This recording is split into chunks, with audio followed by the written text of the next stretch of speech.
Well, boy, there's so much crap going on today. Your United States Senate just confirmed Chuck Hagel as Secretary of Defense. All that's left to do is for the president to swear him in.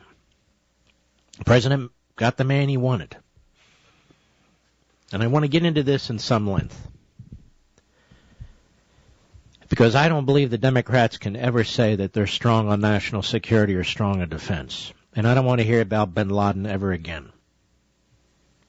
Not when it comes to our border security, not when it comes to the hollowing out of the military, not when it comes to this appointment to the Pentagon. And on behalf of the American people, I want to apologize to our men and women in the military. I want to apologize to you that you have a disastrous commander-in-chief that doesn't give a crap about you. And I want to apologize to you for the feckless, weak, timid Republicans who could have conducted a real filibuster and put an end to this. But they didn't. But they didn't. And you are not going to be well represented and well supported as a result. And so the phrase is, the president deserves deference. The president does deserve deference, but he doesn't deserve blind allegiance. When he sends somebody to the Senate who he knows is a disaster, and the senators know is a disaster. Ladies and gentlemen, when you put people in high places who have enormous power, who can set policy, who can influence the direction of this country, who can influence our allies and our enemies, a man who's an anti-Semite, and I don't care how everybody else wants to color this or candy coat it, I choose not to. When you look at the pattern of his statements over a long period of time,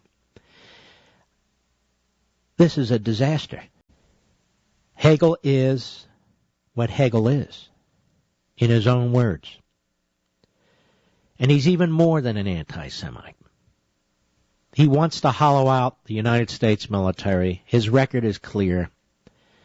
And he despises the state of Israel, one of our great allies.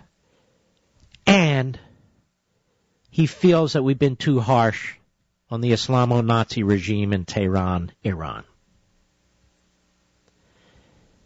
Senators voted for this man with their eyes wide open. They know he's no good. They know his heart is no good. They know his mind is incapable of handling this job.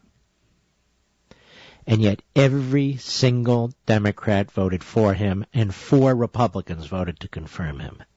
Because the president deserves deference, you see. Deference. Excuse me, but I think the people in the military deserve deference. I think the people of this country deserve deference. That's our Pentagon. This is our national security. It's not about Obama. It's about us. Pentagon. The story's an hour old or so. Chuck Hagel won confirmation Tuesday to become Defense Secretary over objections to his views on Middle East security and the administration's handling of an attack on a U.S. consulate in Libya. Now, isn't that interesting? Was it just that? Was it just that? On a 58-41 vote, the Senate confirmed the former Republican senator as 4 Republicans joined 54 Democrats in approving Hagel. So people were objecting to Hagel because of his views on Middle East security and the administration's handling of the consulate in Libya. Not that he turned out to be an incoherent, incompetent boob when he was testifying. Not because of all of his anti-Semitic comments. Not because of his pro-Iranian and Palestinian comments. The vote marked a foreign policy victory for President Obama, and that's where I'm going to stop. I'm not going to read anymore. This is how the media view the world. It's a victory for Obama. Screw the Defense Department. Screw the military personnel. Screw our national security. Screw our allies. Screw what this means for the country. It's a victory for Barack Obama, ladies and gentlemen. And for Paul Kane, pretend reporter at the Washington Compost, that's all that matters. Obama won. Everybody else lost. Chalk up another one. There's our hero, imperial president. Pathetic. Disgusting. There's our hero president. It never mattered one whit to the media who Hagel was or what his background was or what he ever said, because Barack Obama's king and nothing else matters. Nothing. And they even dared to go after Ted Cruz, who was one of the most effective people to challenge him and Inhofe of Oklahoma.